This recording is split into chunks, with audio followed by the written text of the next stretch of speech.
Toujours dans Radiocratie sur Radio Primitive 92.4 à Reims, Radiocratie tous les lundis en direct de 18 à 19h. Toujours avec Boris en régie, avec Audrey, avec Antonin, avec Manon. Et on va parler de l'enseignement professionnel. Radio Primitive. Formidable. Vous êtes formidable. Eh ben, vaut mieux entendre ça que d'être sourd. Et Emeric nous a rejoint. Salut Emeric. Salut à tous. Alors Emeric, on va parler donc l'enseignement professionnel. Tu es toi-même en terminale, bac pro. SEN, oui. Système numérique. Voilà. Système électronique numérique. Alors qu'est-ce que c'est déjà pour commencer? En fait, c'est un bac pro qui va être forcément énormément basé sur tout ce qui est électronique. Et en fait, nous, cette année, on a la dernière section, entre guillemets, à faire le bac pro SEN. Ouais. Parce qu'à partir de l'année prochaine, c'est SN seulement, ils ont retiré l'électronique. Oui. Mais en fait, tout change en fait au niveau du bac et tout, parce que nous, on a notre bac. On a un bac SEN sans spécialité particulière, alors que les autres SN, il y aura leur spécialité vraiment affichée sur leur diplôme. D'accord. Et du coup, toi, t'es en... Parce qu'il y a plusieurs filières, sous-filières. T'as audiovisuel, si je me souviens bien, et t'avais aussi système électronique embarqué. En fait, électronique numérique embarqué, pardon. En fait, il y en a 4 en tout. Il y a AVM, donc c'est tout le multimédia. Tout ce qui est audiovisuel. Voilà. Tout ce qui est ED, c'est tout ce qui est machine à laver, lave-linge, choses comme ça. Ouais, tout ce qui est connecté au niveau de domestique, quoi. Ouais, voilà, tout ce qui est domestique. Après, il y a les ASI, c'est plus ce qui va être tout ce qui est sécurité, système d'alarme, choses comme ça. Et moi, je suis en EIE, c'est plus ce qui va être vraiment réseau. Tout ce qui est électronique embarquée, les choses comme ça, les caméras IP, les choses comme ça. Ok. Alors, Emeric et les autres aussi, moi j'ai une question, c'est dans l'imaginaire collectif, l'enseignement professionnel est quand même vachement décrié par rapport à l'enseignement général.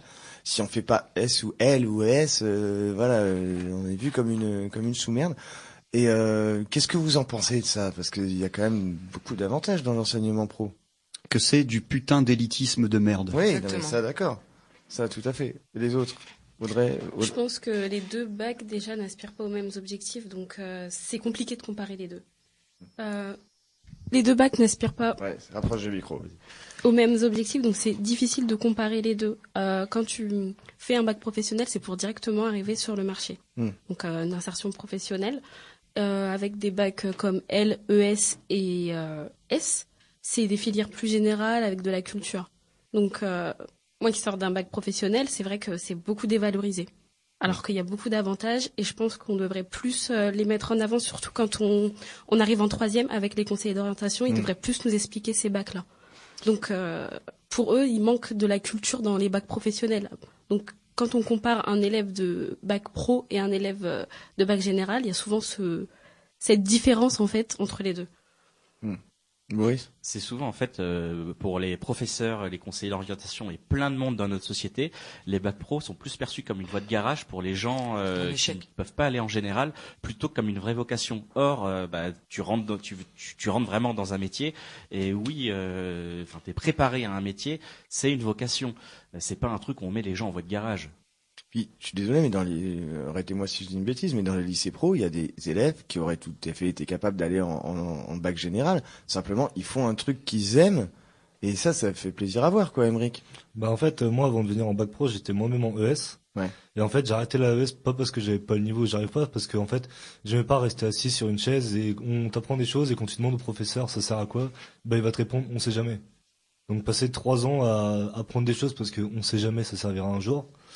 Au bout d'un moment, je préfère faire quelque chose de concret. Je suis là, je sais ce que je sais ce que je cherche, et j'ai exactement ce que j'ai. Et puis après, par rapport à ce qu'a dit Audrey, je trouve le bac pro, en fait, c'est des études courtes, mais maintenant, ils valorisent beaucoup le BTS, les bacs pro en BTS, parce que, sauf si je dis des bêtises, mais je crois en BTS, ils sont obligés d'avoir une certaine part de bac pro, je crois, ou quelque chose comme ça. Exactement. Oui. Donc maintenant, on valorise un peu, essayer de faire au moins un BTS pour les bacs pro. Et puis comme ça, au moins, ça valorise un petit peu, mais le problème, c'est que, le bac pro, c'est toujours, entre guillemets, pour les teubés, entre guillemets. C'est vraiment ceux, les gens, ils voient ça comme ceux qui arrivent pas à faire du général, donc on les met là parce que l'école, faut essayer d'avoir un diplôme et du coup, on les met là. Et puis il y a une pression sociale aussi parce que, pour ce qui est bac général, les parents aussi qui poussent les gamins à faire ça. Et souvent, les élèves qui sont dans des bacs généraux ne savent pas quoi faire. Enfin, moi, j'ai vu beaucoup de camarades en terminale ne savaient pas encore, surtout qu'il y a une grosse pression en termes de vœux post-bac. Ouais. Donc voilà, en plus, enfin, je trouve que par rapport au bac pro, en général, ils sont déterminés les élèves. Il y a une spécialisation, donc déjà, pour la plupart, ils savent où ils vont, quoi. Et puis j'ai l'impression que les parents des gamins qui sont au collège ont peur de mettre leur enfant au bac pro parce qu'ils se disent oh là là, si ça lui plaît pas, comment on va faire? Et puis ça veut dire qu'il pourra faire que tel type de métier, qu'en général il aura le choix, etc. Et au final, c'est pas forcément, je sais pas ce que vous en pensez, c'est pas forcément le bon raisonnement à avoir parce que au contraire, des gamins qui vont en général, je dis pas que le général c'est pas bien, hein. Moi j'étais en filière générale et ça va, tout va bien.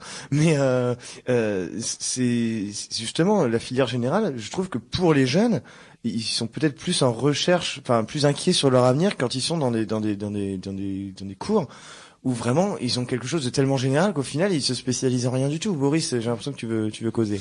Oui, en fait, je viens de retrouver mes notes. En fait, le fait qu'on décrit oui, je suis désolé, qu'on décrit les bacs pro en France, c'est un effet Pygmalion. Enfin, en gros, un effet papillon, ça crée un manque de l'emploi chez les jeunes sortant de bac pro, parce que selon les chiffres de l'OCDE, alors l'OCDE, c'est l'Organisation de coopération de développement économique.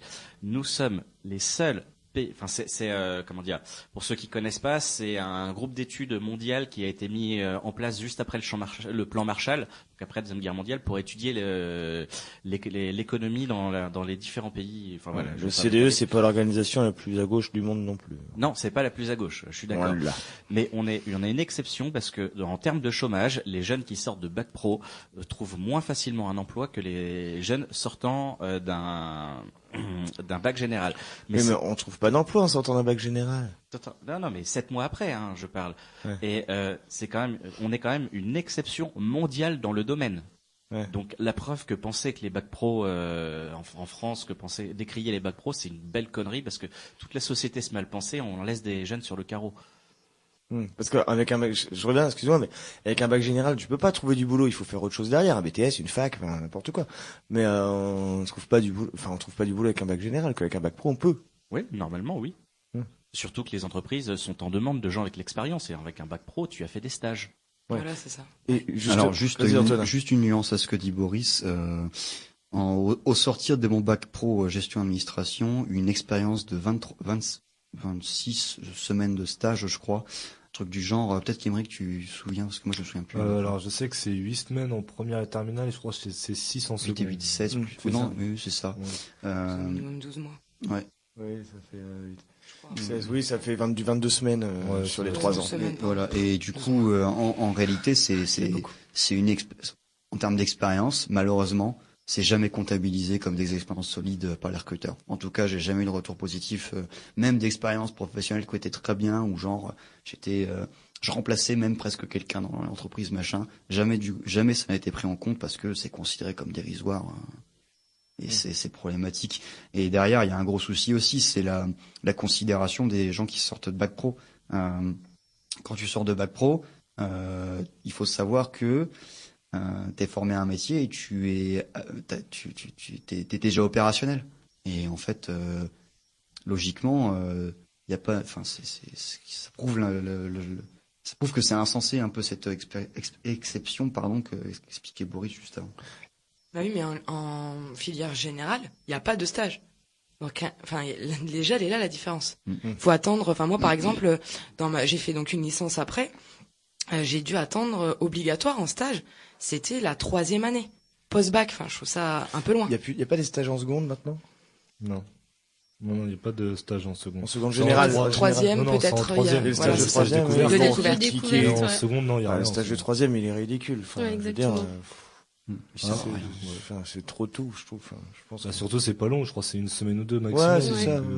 Pas le temps de vraiment découvrir. Et donc, qu'est-ce qu'il faudrait pour que les lycées et filières pro soient considérés au moins à égalité avec les filières générales? Parce que c'est vrai qu'il y a quand même une vraie différence. Qu'est-ce qu'on pourrait changer là-dessus? Enfin, pas nous personnellement. Mais... Déjà, il faudrait peut-être changer sa façon de penser. Il n'y a pas à trouver d'égalité entre deux bacs. Il y a un système éducatif dans sa globalité. Actuellement, le souci du système éducatif, c'est que il est pas malléable. Il est figé dans le temps et l'espace, il est impossible d'y déroger, et on se retrouve avec, en gros, des formations professionnelles où on case les neuneux. Désolé si ça peut paraître comme ça, mais malheureusement, c'est la logique qui est institutionnalisée.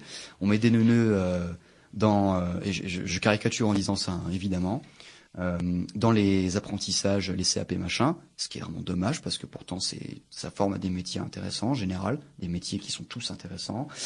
À côté, après, on a les bacs pro qui sont un peu le mélange, le compromis entre la formation professionnelle et l'éducation entre guillemets classique généraliste.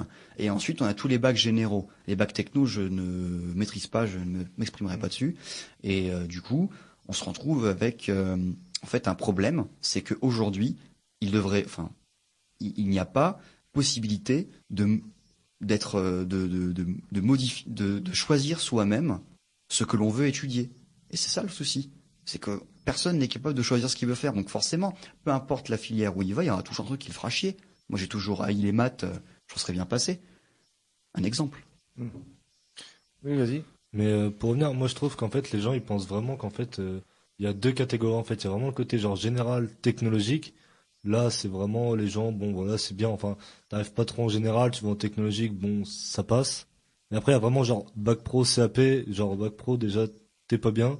Mais alors, CAP, c'est fini pour toi, quoi. Genre, les gens, c'est limite, ils te dénigrent, enfin, des choses comme ça. Donc après, voilà.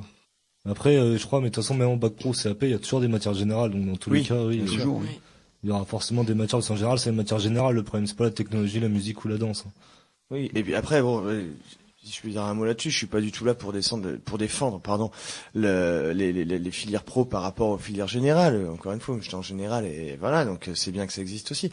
Mais après, pour bosser dans le milieu du lycée professionnel, je trouve que les élèves qu'on a, c'est des élèves qui sont qui bougent et qui ont des grandes gueules, etc., mais qui sont sympas, qui sont souriants, qui savent pourquoi ils sont là. Ils savent ce qu'ils veulent. Et donc, alors c'est vrai que par rapport à certains élèves qui peuvent être en terminale L, c'est sûr que la culture littéraire, elle est pas forcément la même. Mais au moins, on a des gens qui savent pourquoi ils sont là, qui apprennent un métier, qui sauront faire quelque chose. Et au bout d'un moment, à leur bac ou alors après leur BTS, s'ils continuent dans 2 ans de BTS, qu'ils font en général pour la plupart, ils auront un taf, ils auront un boulot. Que quand tu sors de bac L, c'est bien beau le bac L, t'as peut-être plein de culture, mais au final, tu fais rien avec ça. C'est ça, faut continuer absolument. Voilà. Donc, et c'est vrai que moi qui bosse dans le milieu dans un lycée pro, pour rien au monde, je bosserais dans un lycée général aujourd'hui. Vraiment. Et je dis pas ça pour défendre le pro, quoi. C'est vraiment. Mais il y a un truc aussi, juste pour rebondir, qui m'attriste, c'est que maintenant, les élèves en bac pro s'auto-persuadent aussi que justement ils sont en dessous de ceux qui sont dans les bacs généraux. Moi, j'ai souvent affaire à des gamines à l'internat, on en discute et dès que je parle des bacs généraux, c'est ah non mais ça c'est trop dur pour moi.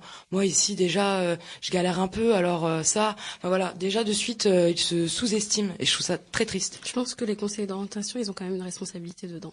Parce que moi à la fin de ma 3e, c'est exactement le parcours que j'ai eu. On nous a carrément dit que c'était impossible, que les études supérieures, il fallait qu'on oublie. Et aujourd'hui, j'ai une licence. Donc, je pense aussi que les professeurs et les conseillers d'orientation, toutes ces personnes, ils ont un rôle pour nous informer sur le système, sur ce qui se passe, vraiment sur ce qui nous intéresse. Et pas sur nos capacités, sur nos notes. Donc, faut plus aller chercher de ce côté, je pense. Alors, pour dire que les bacs pro ils sont pas bêtes, et loin de là, c'est après un bac pro tu peux partir sur un DUT, un BTS, voire faire une prépa, et nous avons en France des bacs pro qui sont dans des grandes écoles d'ingénierie. Donc la preuve, faut avoir de la bonne culture générale, faut être intelligent, et ils en sont capables. Donc tous les bacs pro en sont capables aussi. Mais des élèves après un bac pro et un BTS qui font une école d'ingénieur, malheureusement c'est marginal. Oui, malheureusement c'est marginal, bien sûr. Tout un discours en arrière, tout ça à déconstruire. Tout à fait.